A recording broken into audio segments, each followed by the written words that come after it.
Alright, this is take 5 on the Great British Court tutorial. Let's dive into it. So this is what we're going to be making. I'm going to dive into a new document, and we'll start by throwing down 2 boundary representations. One for our plane, which will be the first one, and one for our cylinder. Okay, now we can hide these, and we're going to start by deconstructing the box. I'm going to start by deconstructing the B rep. And I'm going to pull out the edges. The edges actually are in a collection of 4 curves. And what we're going to do is we're going to join those curves up, because what we sometimes have is an issue with the winding direction of the curves. So this curve might be facing this way, and then this curve might also be facing this way. So when we divide them up, they're not going to be in the correct order. So we join them, they align themselves into one closed curve, and then we explode that curve so that we get all our segments in a clockwise or anti-clockwise order, depending on which way we want. Okay, so we have those curves, and what we're going to do is divide them up, and we're going to divide them into two divisions for starters. Oops. And this is going to be a fixed parameter value, so we don't need to change it.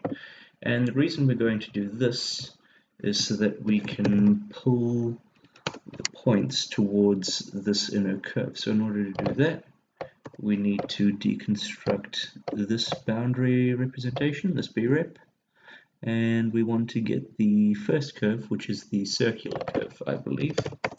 So we will list item out that one, and then we're going to preview this geometry off. And then this is going to be our pulling geometry, and these are going to be our points. Okay, so we're pulling these points to this curve, and the reason we're doing that is so that we can actually reconstruct 4 arcs in the center.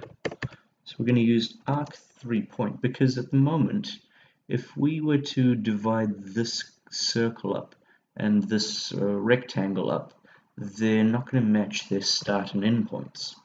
And by doing this, we get better alignment of our curves.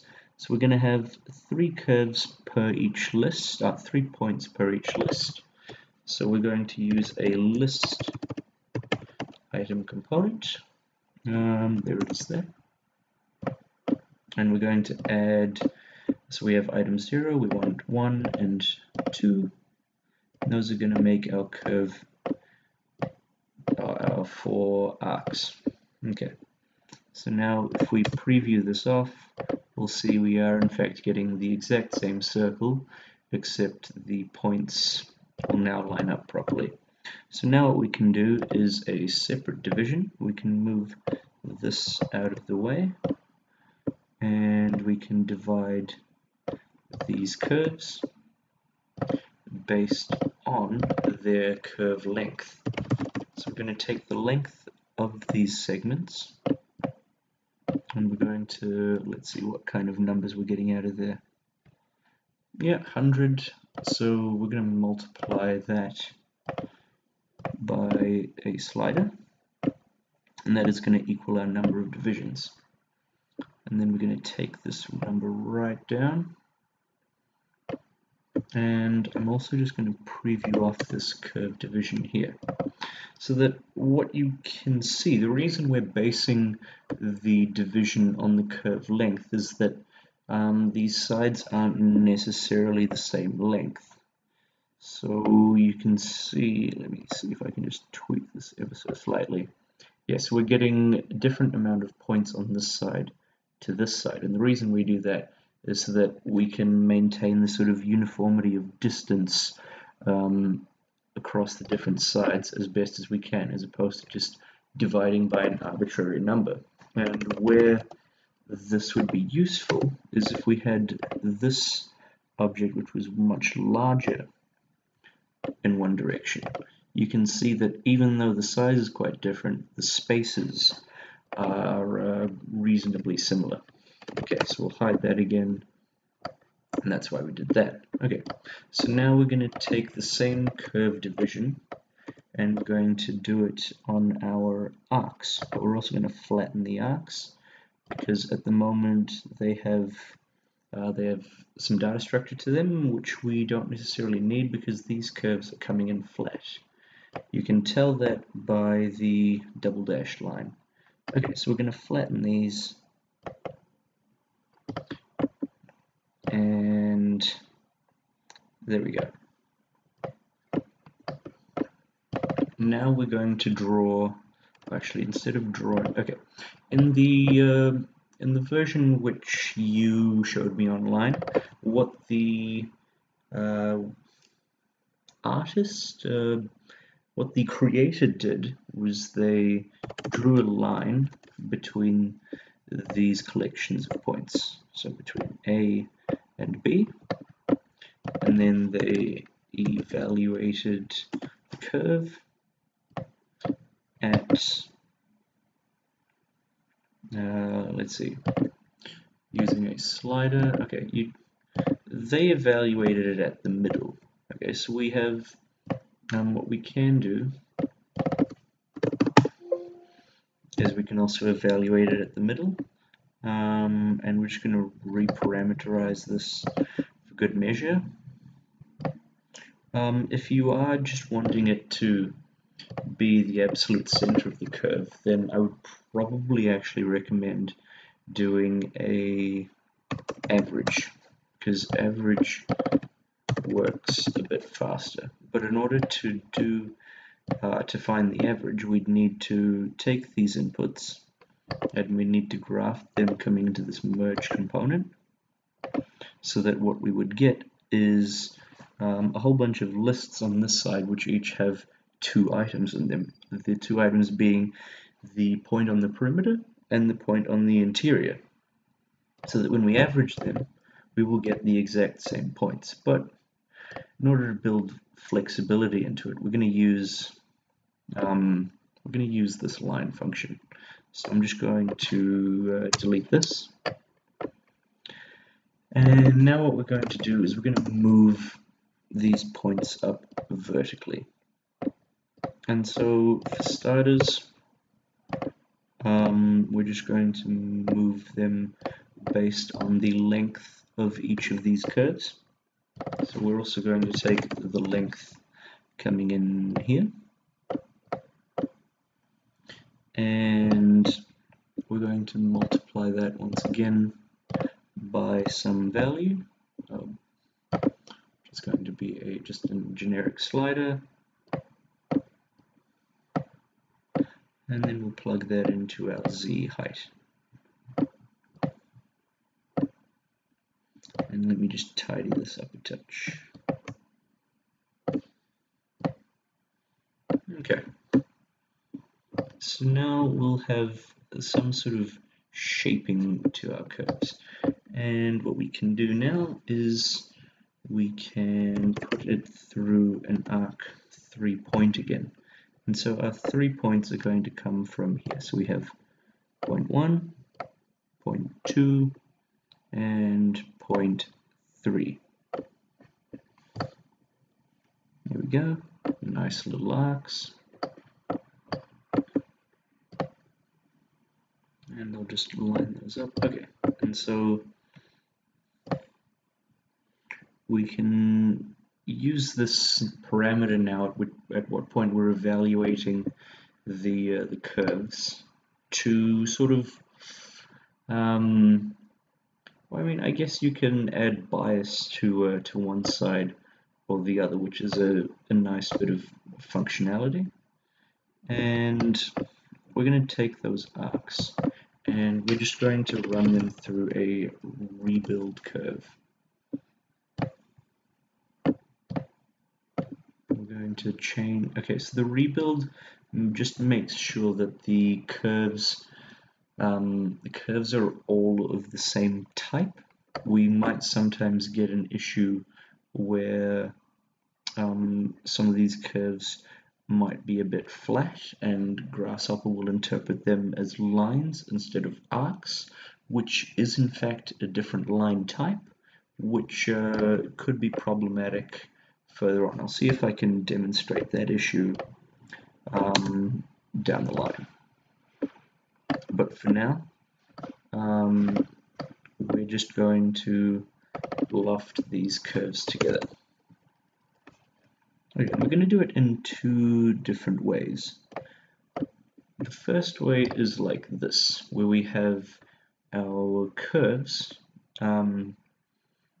sort of broken down into sections based on these lines around the edges. So we have 4 different surfaces here, each with this hard edge at the corner. That's one method to do it. Now in the tutorial, once again, that you showed me, they did it slightly differently, because what they had was this loft structure looping all the way around. And in order to do that, what we need to do is flatten. But you'll see, just by flattening, it's not quite going to work. We're going to get an issue, because at the moment, there are, at every corner point, there are 2 curves on top of each other. So what we need to do before we flatten is a cull index on each of these lists, and we can remove either the first or the last item. It doesn't matter, because they will both do the same thing. So I'm just going to remove the last. You can remove the last with -1, and then we're going to plug that into our flatten. And in fact, I won't use a flatten component, I'll just flatten the input with right click and F. Okay, and so you see what this does. My sort of pet peeve with this method is that it gives you these rounded corners. And so we might look at how to address that further down the line. Okay, so we're just going to create a closed loft, commit the changes, and there we go. But of course, this method does ensure that we have these the nicer rounding to these corner points. Okay, so we'll line these up. And now we're going to use the, what component is it? It's the diamond panels component. So we're going to plug our surface into here. And now we need some U and V values. So we'll just preview these off. As you can see, that is looking pretty messy at the moment, but never fear, we will fix that. We're going to make a slider with a maximum value of 128. 128 is a nice binary number, which means it will divide properly. This is just a sort of convention that I use. So numbers like 2, 4, 8, 16, 32, 64, 128, and so on and so forth, they divide a bit easier when you get into higher values. So we'll take this up to maybe somewhere like 64. Oops. And this one up to maybe 16. And I mean, that's looking like it's giving us a reasonable result for now. So what we can do is we can take that, and we need to break these diamonds up into triangles, because the great court, if we flick back to our previous definition, is made completely of triangles. So in order to break down these diamonds, we need to firstly deconstruct these B-reps.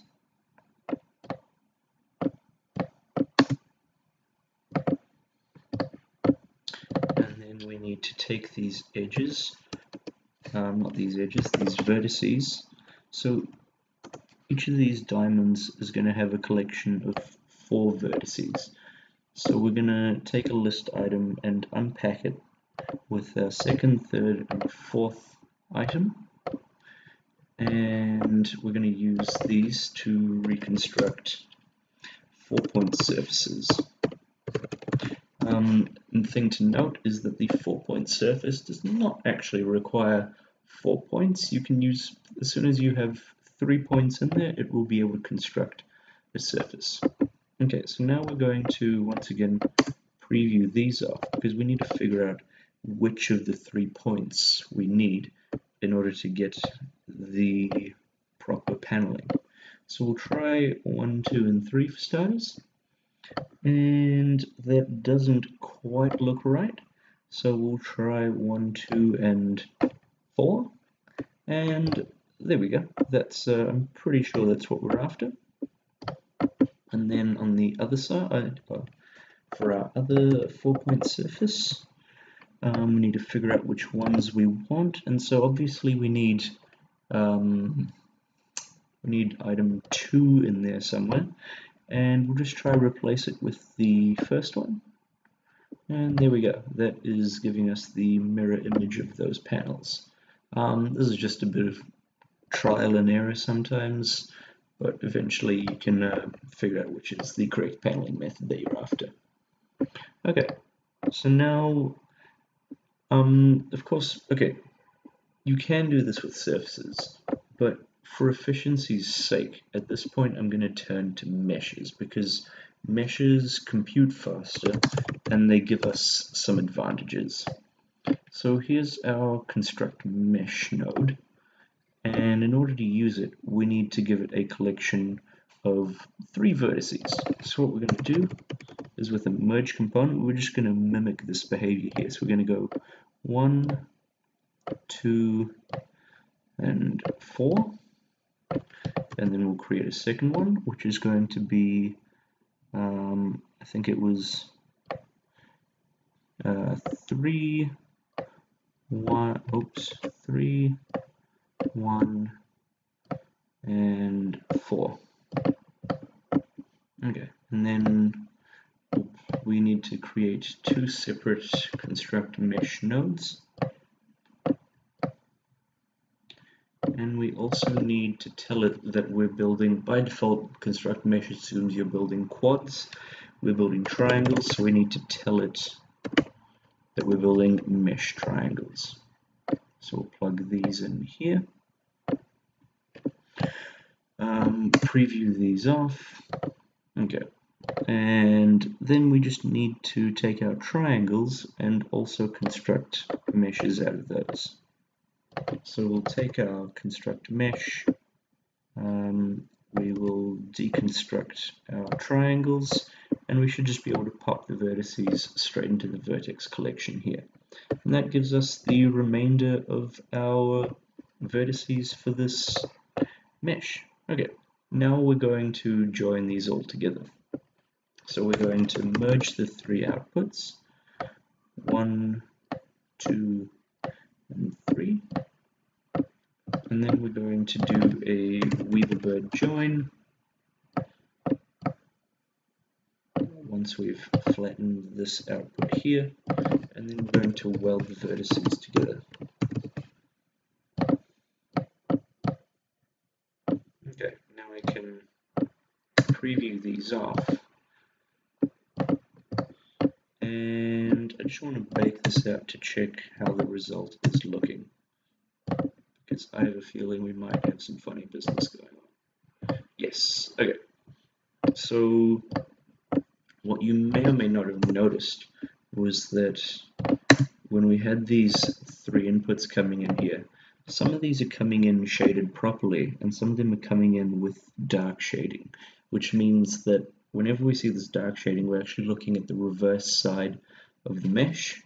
So what we need to do is mesh flip these. I should also note so we've brought in a couple of custom components here. The diamond panels is a lunchbox component. The WB join is a Weaverbird component, and this mesh weld vertices and mesh flip components are from mesh edit, which is a super useful plugin. Okay, so we'll flip these meshes, plug them in, and there we go. We're getting a much better mesh result. Okay, so we can preview that off because now we have joined these all together. And by default the weld vertices is going to give us this very flat shaded look, and that's alright. Okay, so now we have basically constructed the Great Court. Now I'm going to go through and look at tidying up these edges, because to be honest these are bothering me a bit. What I'm going to do for starters is I'm going to bump up my number of divisions to 128. And actually 16 looks alright. Maybe I'll try 24. Nope, I'm going to keep it at 16.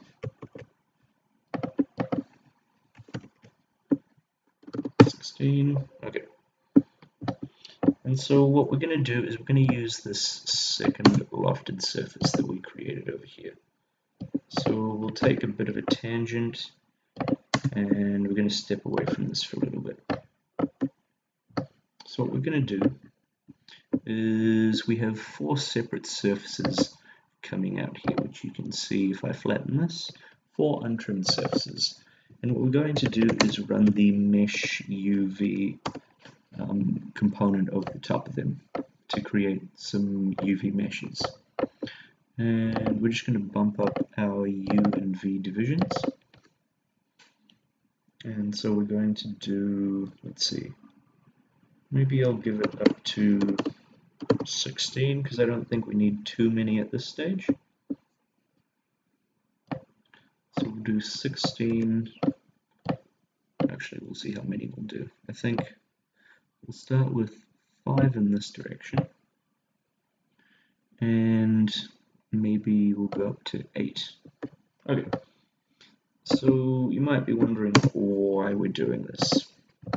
And the reason we're doing this is that, okay, we're just going to quickly do another Weaverbird join to join all of these meshes together, preview this off, and then we're going to, actually we'll preview this off too, because what we're going to do is a Catmull-Clark subdivision. This is a Weaverbird component, custom component, used for subdivision modeling. And actually before I do that I need my weld vertices, because you can see we're having issues at these corners where the meshes have not joined together properly. So we weld these mesh vertices together, subdivide them, and we end up getting is, okay, so we started with this lower resolution mesh with these very harsh corners, and then the subdivision algorithm subdivides each face into 4 subfaces and cleans up that that sort of articulation around the edge. And one other thing it does is it smooths out the corner, and we can fix that just by setting our corner type to fixed. And then we might also just bump up our subdivision level. So it can go up to 3 subdivisions, which basically little by little actually it increases the smoothness, you can see, but it also every time multiplies your number of faces by 4, I believe. But we get a much smoother result. Now we can also control how smooth this is based on the resolution of our input piece of geometry here.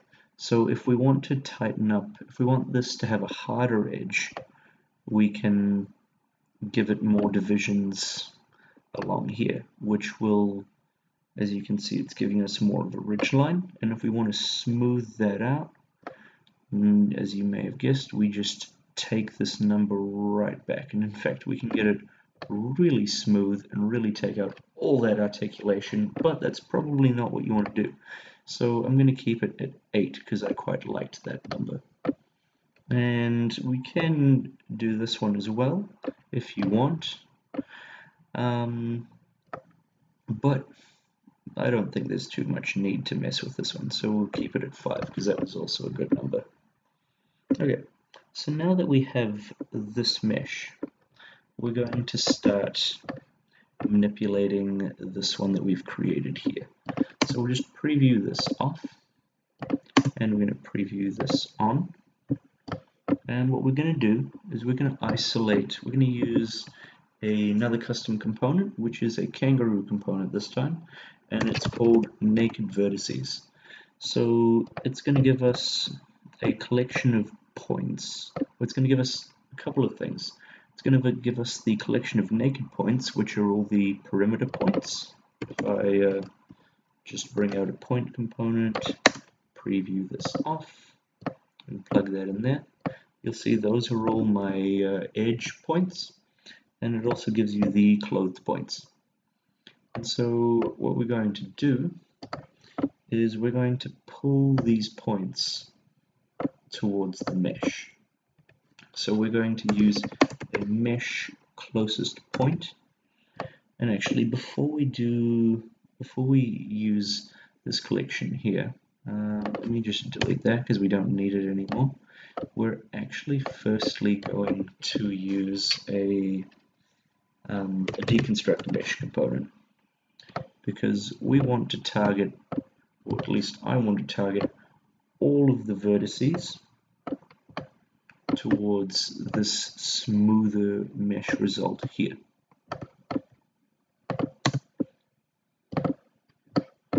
And then now that we have this collection of vertices which adhere to the surface much better in my opinion, we can take the, let's see, we can put them through a construct mesh node, because we need to basically take all of those points and reconstruct the mesh. So we take the points which are over here, and the deconstruct mesh node tells us a lot of information. Actually, it tells us the position of every single vertex. It tells us which points make up which face. You can see it's giving us all these index numbers. So the first face of this mesh is made up with points 0, 1, and 2, the second with 3, 2, and 1, and so on and so forth. So when we pull these mesh points to this finer mesh, we can reconstruct mesh with the exact same topology, but with a smoother result. And there we go. Much better result in my opinion. And that is actually mighty clean. The only issue is this this corner point here, and I'm going to show you how to fix that, because if you're working with a lower resolution mesh for this for the Great British Court, let's say we were at 64, you might notice that our other corners do mess up ever so slightly. And so, I mean, it is pretty clean, but I want to show you how to make it even cleaner. So we're going to take this construct mesh node, and we're going to find all the naked points. And then if we pull out, let's see, we're going to go all the way back, and we're going to take a point node and pull out these 4 vertices, which are our 4 corner points. And let me just take those and drag them all the way to the end. Okay. So what we want to do is use a closest points component. So we're going to find, wait, that's for multiple points. We want closest point, singular. Okay, so points to search from. We want to search the closest points from these 4, and the collection we're going to use is these naked points. Okay, so it tells us which mesh point exactly is closest, and what we're going to do is we are quite simply just going to replace the items. We're going to replace, let's see, this is going to be slightly strange. What we're going to do is, okay, I'll show you what exactly we're doing here first. If we take the deconstruct mesh node and take all of these vertices and replace, and we want to put, these are the items we want to replace with the list. If we take these indices, so these are this is the replacement index, and plug it in here, it's not quite gonna work when we reconstruct the mesh, and I'll show you why.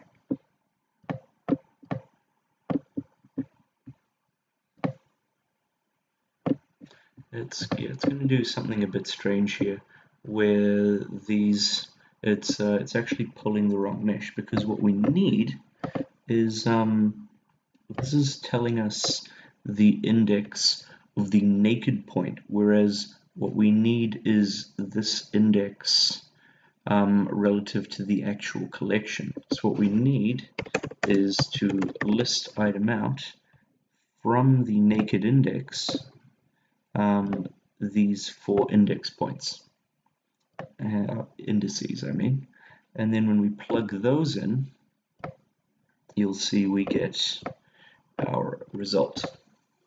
And so we can tidy this up a bit more actually. Instead of doing this deconstruct mesh here, we can just use the mesh closest points, because it'll be the exact same collection, so we don't need that.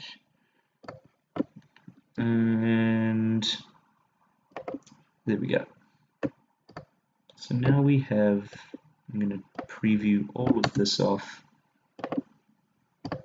Very nice, clean geometry for our Great British Court, sorry. And if I bump these up to 128, we have pretty much a perfect result there. I think that's quite good.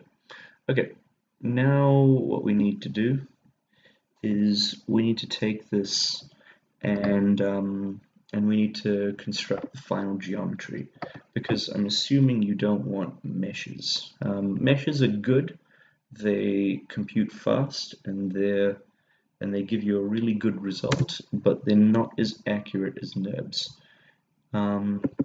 What we could do at this stage, though, we could do this one of 2 ways, and I'll show you both. The first is to explode the mesh. Actually, there's so many ways we could do this. I will show you 2 ways. So we could explode the mesh, and then so this will give us every single face as its own entity. So then we'll deconstruct each of those faces separately, and we will get 3 points per face. So then we can take these 3 points and run them through a 4-point surface once again, and we will use the list item to extract all 3 items separately, and we will go A, B, C. That's going to take a while to load, and there we go. Okay, so now that we have each of our faces, we can create the sort of the truss system, if you will. And the way we'll do that is by deconstructing the B rep, or each of these B reps, and then we have our edge curves, which we need to join together, and then we need to offset them. So we're going to offset the curve, and this is going to be quite a heavy computation to do here. So we'll preview this off. Okay, and what we sometimes get here if we don't plug a plane in for offset is that not every curve offsets in the correct direction, and the way we can mitigate that is by using an isPlanar component, which tests a surface for planarity and gives the plane that the surface lies on. And because we're using triangular faces, triangles are always planar. That is just a principal rule of geometry. So we'll preview this off, plug our planes in,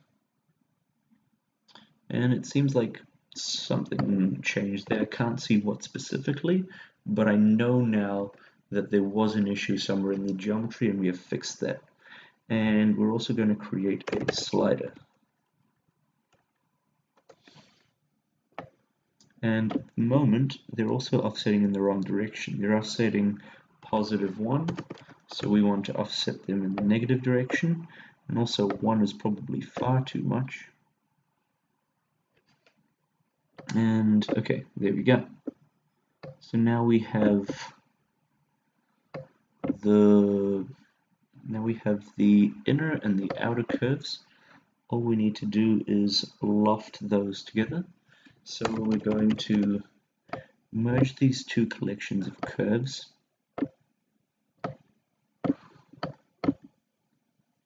And I'll preview this off, and we're just going to see how our geometry is coming in. So we have two different lists which have not merged properly into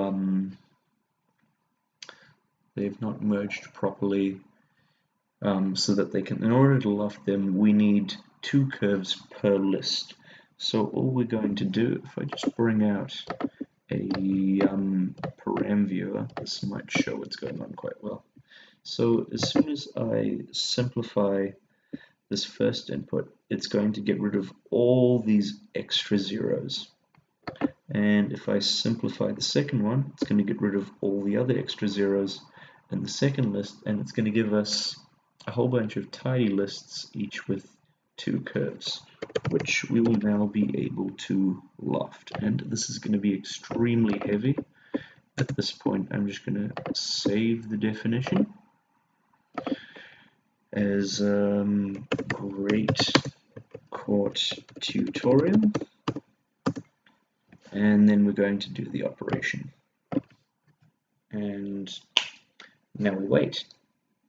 Okay, it's processing. It's not responding. Okay, there we go. So that is one way to create the geometry, and that looks pretty good, I must say. Okay, now the other method is going to go something like this. And so Weaverbird actually has a really nice built-in function, which is, I believe it's called the Weaverbird picture frame. Yes. So we're going to plug the constructor mesh into here. We will preview this off, and you can see it actually does the exact same thing. It basically offsets, or it basically cuts out a hole. It's not exactly what it's doing, but for all intents and purposes, it cuts out a hole inside each mesh face. And we can change our distance to be as thick or as thin as we want. And the beauty of this method is that it computes much faster.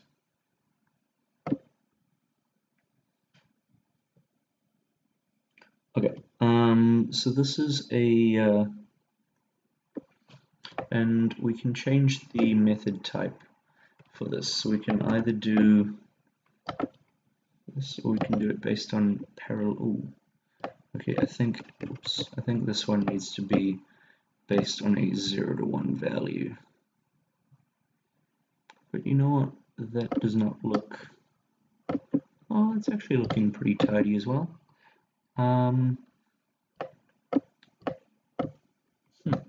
I don't really know which result we prefer.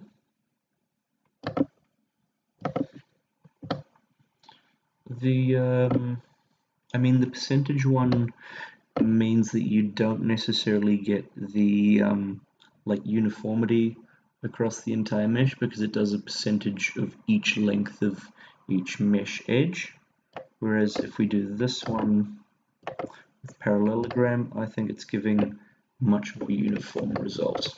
Okay, so now that we have this Weaverbird frame, we can explode the mesh, and we can deconstruct the mesh, and then we can run it through a 4-point surface, and this time we will use all 4 points. Oops, there's one. Okay, and now we'll just connect all of these up. 2, 3. Now it's going to process because we have enough points to create the surface, so we have to wait, and then we will plug our 4th point in. And let's see the result we get. And there we go. That is more or less the exact same thing. So there we go. 2 different methods to do that. Okay, so this is the basic. Well, this is a pretty good place to end the definition. However, we are going to build in a couple of other levels of control that you talked about. And so what I'm going to do now is I'm just going to, let's see, where do I want to do this? We get a pretty good mesh result out here. So what I'm going to do is I'm going to throw in this thing called a data dam. And because all of this computation is quite heavy over here, we're going to make it run only on request. So we'll plug this in here, plug that into our naked vertices, and then we have to wait for all the calculations to happen. Ooh.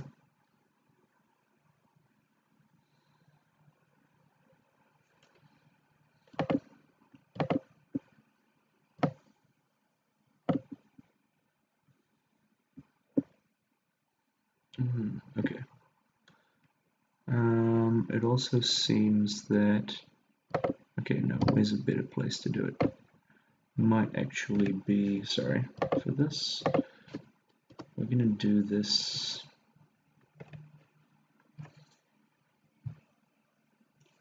over here.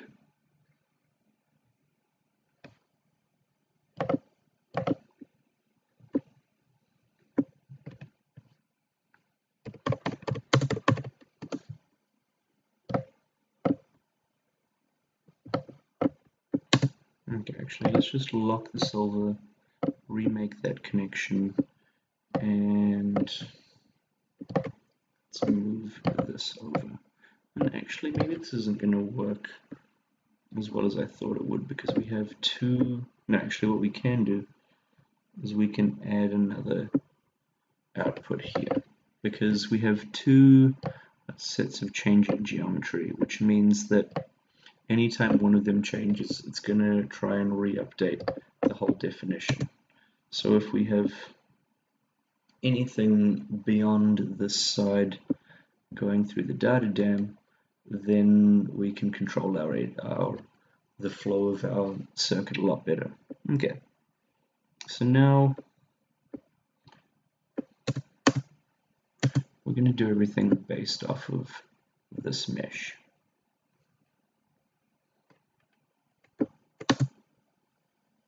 Preview this off.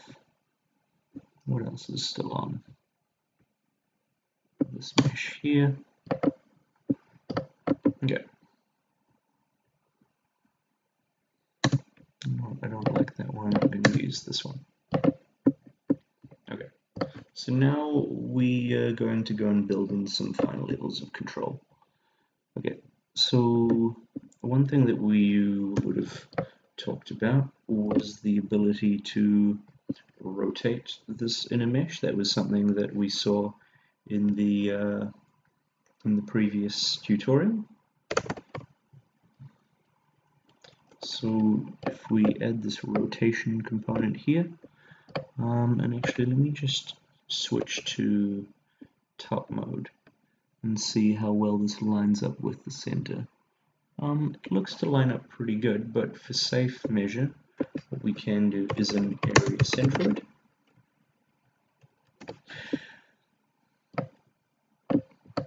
Plug that in there, and the center of this is going to be our plane of rotation, and then we just need an angle.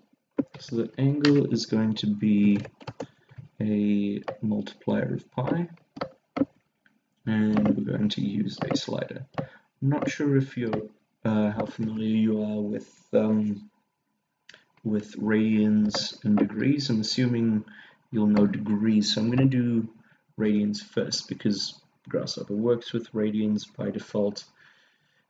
In my opinion, it's better to understand radians. So 0.5 pi is 90 degrees. And so if we plug these points in here and go back to our perspective, you can see we have rotated this geometry 90 degrees, and we're getting a pretty interesting result. We can go all the way up to 180 degrees with pi radians. But you know, we probably don't need to go beyond half. Okay, and of course 0.25 is 45 degrees. And of course you can also use a radians converter if you prefer to use degrees, which means you just need to create a slider from 0 to 180. Plug that into your angle, and it'll work exactly the same. Okay, so take your pick. I'm going to keep mine in radians. Alright, and now the other thing we can do is add in some attractor point functionality. And the way we're going to do that is we're going to do it based off of the starting BREP. So we're going to firstly lay down an evaluate surface component, and we're going to plug our BREP in, and for our UV point we're going to use a multi-dimensional slider. So we'll plug that in there, and we can see there's a little bit of movement going on, but not too much, because what we need to do is reparameterize the surface so that normalizes it from 0 to 1 and 0 to 1 in the U and V direction. Okay, so now we can evaluate anywhere along the surface, and what we're going to do is we're going to measure the distance between, let's see, where is it? Let me just move over here slightly.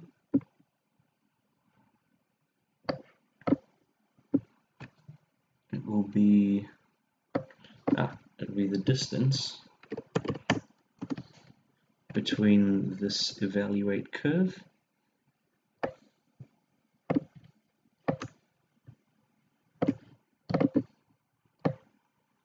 and this attractor point here.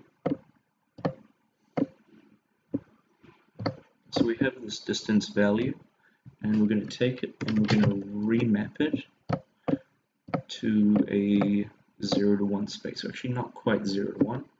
we're going to find the bounds. So the bounds is another really useful component. What bounds does is it finds the lowest and the highest value in a list. So if we flatten the data coming in here, it'll tell us the lowest and highest number, or the lowest and highest distance throughout this entire, from this point here of this plane to all of these points here.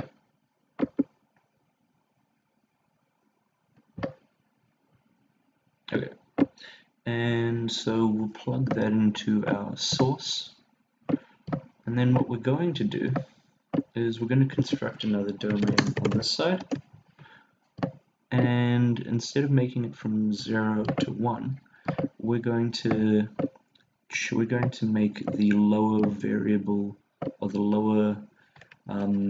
the domain start the variable, so that all we're doing is multiplying this this height value by a factor of, or by up to a factor of 1. So it'll never go beyond the max value coming out of here at the moment. So we're just going to multiply.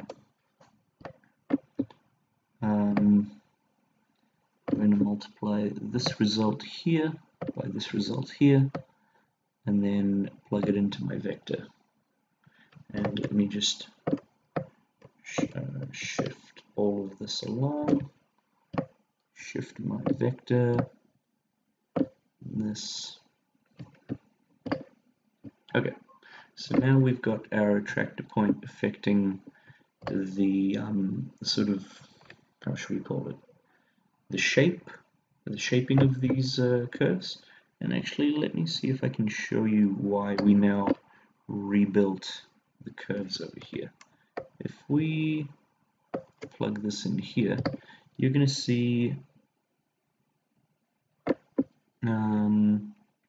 this is going to fail, because when we don't rebuild the curves, sometimes they're not going to form, like they're going to form curves of different types. And the way we can tell this is because instead of getting untrimmed surfaces out of here, what we're getting is open B-reps, and you cannot apply a mesh surface or the diamond paneling over an open B-rep. So by rebuilding the curve geometry coming in here, it ensures that we've got one unified type coming in. So we'll remake that connection, and you can see untrimmed surfaces galore, which is exactly what we want. And then we'll come in, let's see, and okay, now we can manipulate this. Maybe I'll keep this somewhere around here, and in fact I'll bump this height up a bit more.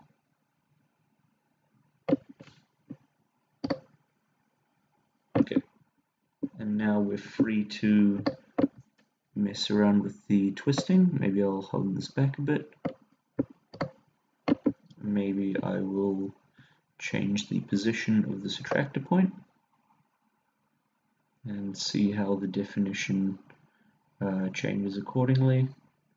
What you actually also might want to do is choose a point outside of this region. So in order to do that, we just need to scale this B-rep by some factor greater than 1. Maybe we'll go up to 2 should be fine. We won't see too much difference beyond there. So I'll take it up to 2 and then plug that geometry into this surface here. And yeah, you're not going to see a major change once you do this, but just because you might want to be testing that when you're working with attractor points, you now have that sort of control. Okay, so this is quite a fun definition to play with. Okay, and so now, is there anything else we were going to do? Let me have a think for a sec. Can't think of anything. I think this is pretty much us. Okay, let's see our result once we push everything through the data dam. So we'll preview on our surface geometry over here, and we will push play and wait for all the changes to be pushed through.